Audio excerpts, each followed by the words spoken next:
Hi, I'm Andrew Smith, and this is for CS 5163, taught by Dr. Heisterkamp. Today I'm going to be going over my game project. This is Killer Cabbie.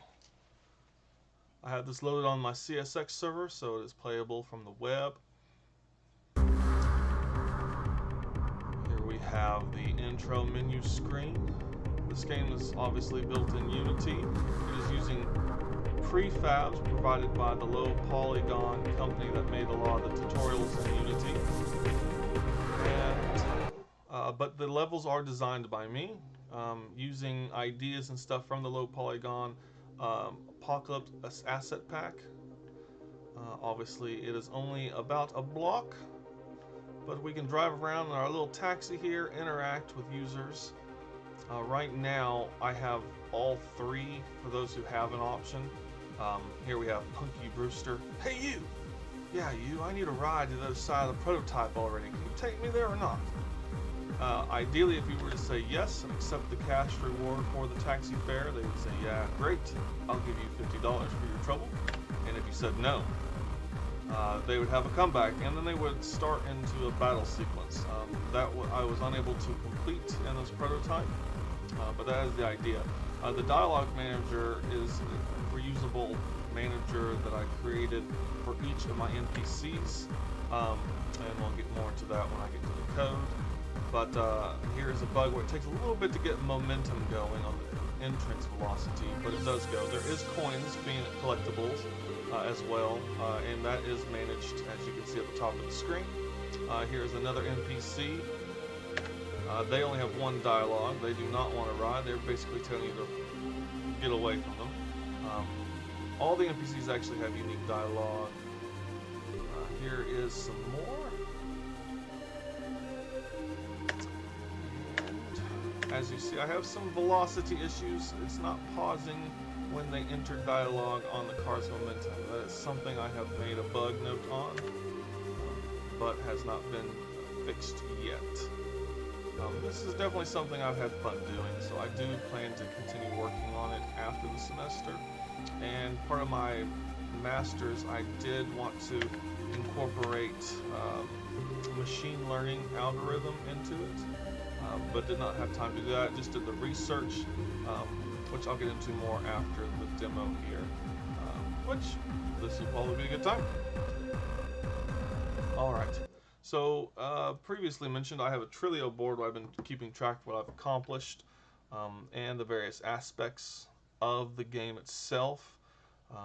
So let's dive. As you can see, all the done column, things that are technically done but still being tested. A lot of that's the hovercraft physics. I spent a lot of time on those hovercraft physics.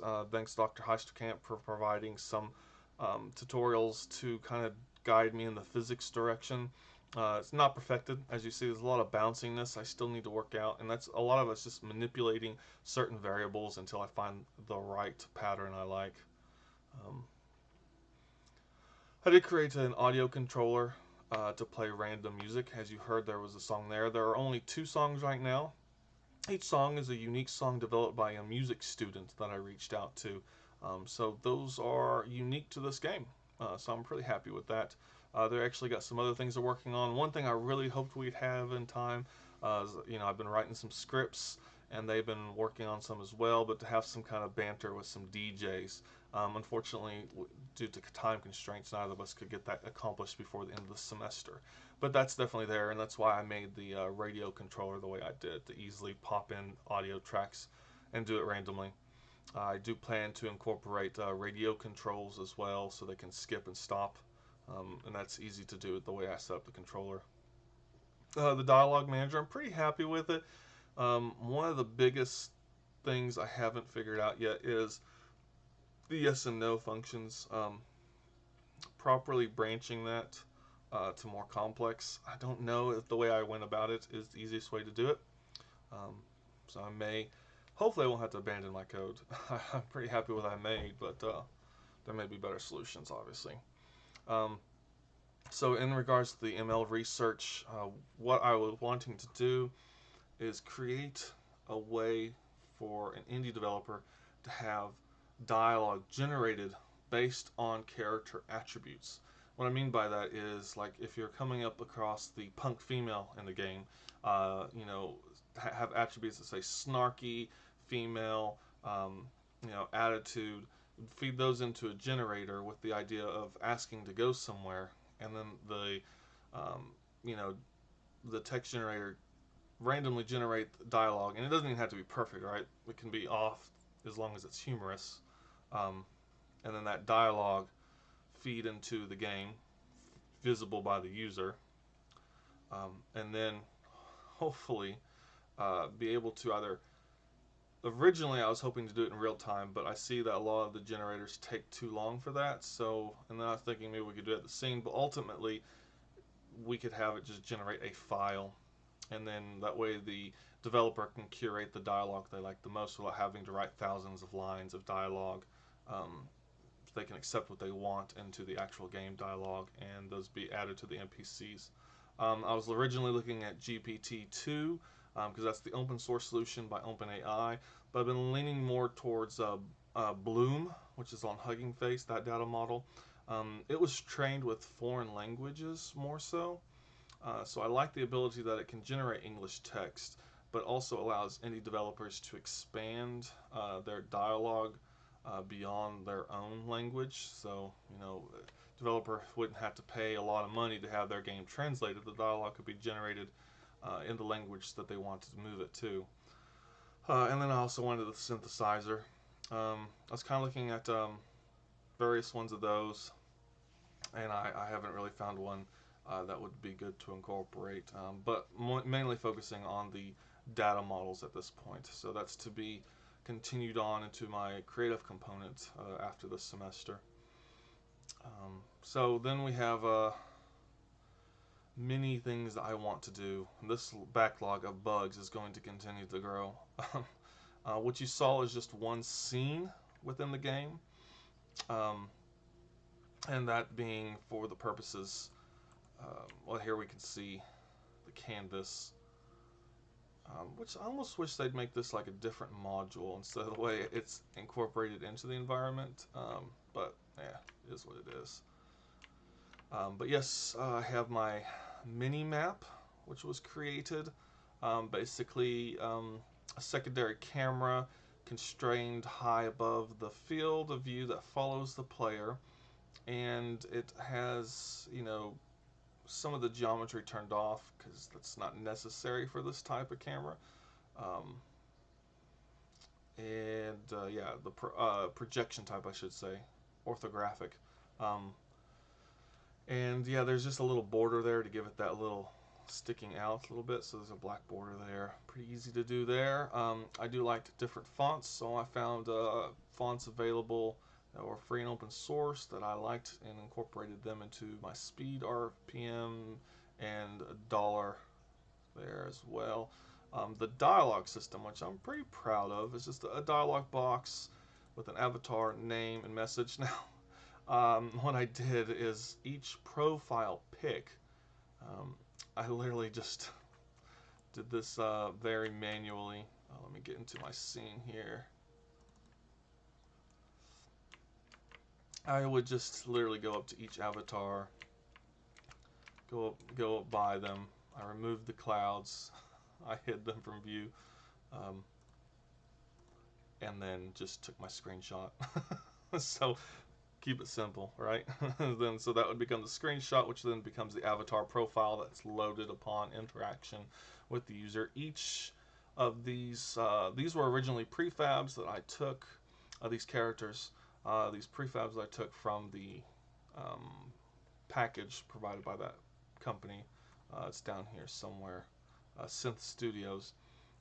Basically, I took those and spun them off to add a sphere collider, which you should be able to see once I click on her in the environment. One moment.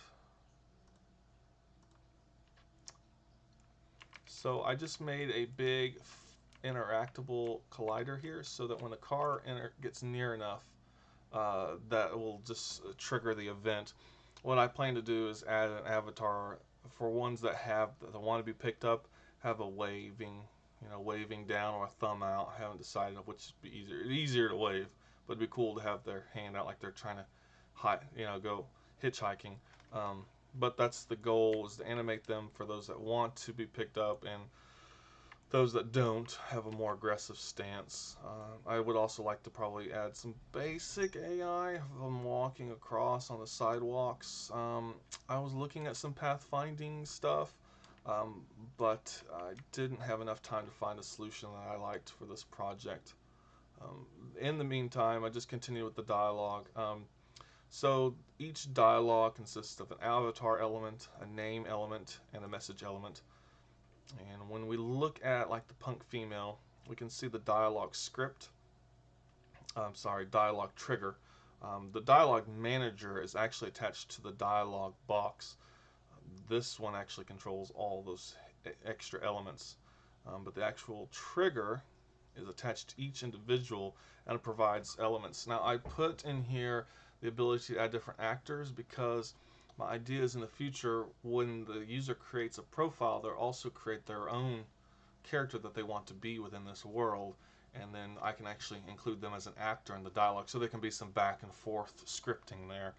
That wasn't accomplished in this time. I started going down the path of creating the save profiles, but I didn't really have anything to save. So there was that. I did take the concepts that derived from the mini game and started going down that path. But I wanted to create not just one JSON file, but a file structure for 0, 1, 2. Just basically an array of to save the 3 different profiles. That was the max I was thinking of. And then each of those folders contained a specific JSON full file to match those user profiles.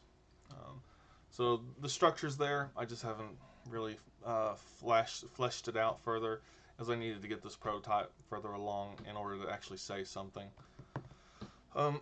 Anyway, so yes, each element, each character has their own dialogue. This is tied to the actual character within the scene, so very easy to change. Pop in someone else, type it up here, and good to go. Like I said, ideally I could have an ML generator populate that. Is my long-term goal. Let's see. So then, car. Whew, man, I spent a lot of time on this hovering. I actually originally started with a different car model, and I just tried to hide the wheels. I really didn't like it, and this is definitely a lot further than I was originally, and I do like the car design. I had some sounds in there, but I didn't like them, so I've nixed them for now. The script is still there to add, uh, the audio, but it's not really being used right now. I want something there, but I don't want it to just be, I don't know. It was too constant of a flowing noise, and I understand that's part of the hovercraft.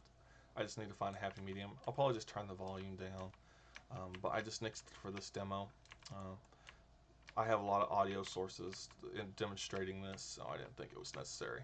One thing I did is I spent a lot of time designing this block, way too much time.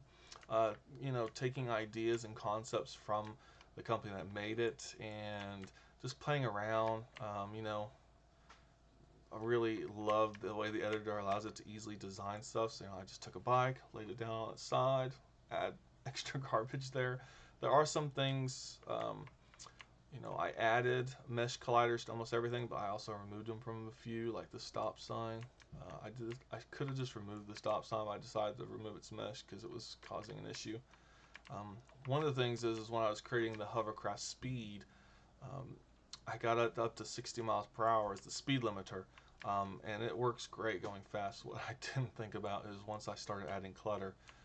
So there's some interesting physics there that I need to think out, because sometimes if you start collecting speed on my hovercraft and you hit something like this, once you hit that collider, you could go up into that building. So that was definitely not my intent to make it fly that far. But once I was really happy with the block, as I call it, I made it a prefab. So there's actually a prefab that's this entire block. Yeah. And so I made this block, and then I copied it. So it gave me a big infinity symbol. You'll see, yeah, looping it. So, yeah, it's a little bit cheating. Um, but I wanted to at least have a block, 2 blocks. And this was the solution for that because I just couldn't spend a whole another block of time just trying to make this sequence. Yeah, so. And then I encapsulate everything in a sky dome. That was a suggestion I saw from a forum because I can easily change day and night by rotating the dome if I wanted to or adding different materials. I thought it was an interesting approach. I'm not sold on it though. It's probably it was like trying to decide of just changing the color on the camera. But I think this is the better approach. I just unless I see something better or find something different. Um, yeah, so that's the sky dome. Then there's also the coin system. Um, oh, well, I should talk about the speed text. Speed text has its own controller within the. Well, I shouldn't say it's part of the car, obviously. So that is derived here and read out through the update speed here. These components allow the user to see. I really want to make it more visual, but for time constraints, I just put it up here in a fun text. And then the money, simple enough. Simple text there. That one is over here, the coin controller. So basically we have that, and then the coins themselves have a trigger event that, and there's about 15 coins in each scene. So once the trigger is initialized, score manager will update the appropriate score. So yeah, pretty simple. Destroy the object so the tokens are removed. Yeah, I can show that. So yeah, we start out with 0 coins. The 50 is applied. I put that as the value in there, and it disappears. The coins their value are derived individually. This can be changed, so that is not statically driven. It is a variable. I did use the controller to move the car, which works fine. The only caveat is I only made a spacebar command for changing the dialogue. That is not something I mapped to a controller. That is just poor oversight on my part. I should have mapped it to A or something when they're in dialogue. So that's something I put as a to-do item in my Trilio board. And I'll just keep adding to this because I keep getting more ideas. Ideally, I want 3 different scenes. Each open world is getting bigger in the scope of the world. Ideally, I'd have a bridge leading into the second one after they've made enough money to pay the toll to get to the next section. And then this is my dilapidated neighborhood. In the next neighborhood, it's much better. They're a middle class scene, right? And then eventually, when they've gotten enough money from doing, surviving, blowing up other competing taxis or patrons who didn't get happy with their ride, collecting enough money, the third one is supposed to be like this big sci-fi world. And I kind of did that in my demo originally, where I had a series of large towers, almost Matrix like in that one. But that's the goal: is a dilapidated, apocalyptic neighborhood, middle class neighborhood, and then the rich out in the last area, making it the hardest place for this cabbie to get around and do things because he's kind of frowned upon. And obviously all over-the-top comedy through dialogue and things of those nature. So yeah, there's several little systems here, from the mini map to the coin collecting to the dialogue manager to the hovercraft mechanics itself. I've tried to incorporate lots of little things. Obviously, it's still not a complete game, which I knew I wasn't going to be able to accomplish in this semester, just because of the nature of an open world game. It takes years for a big company to make.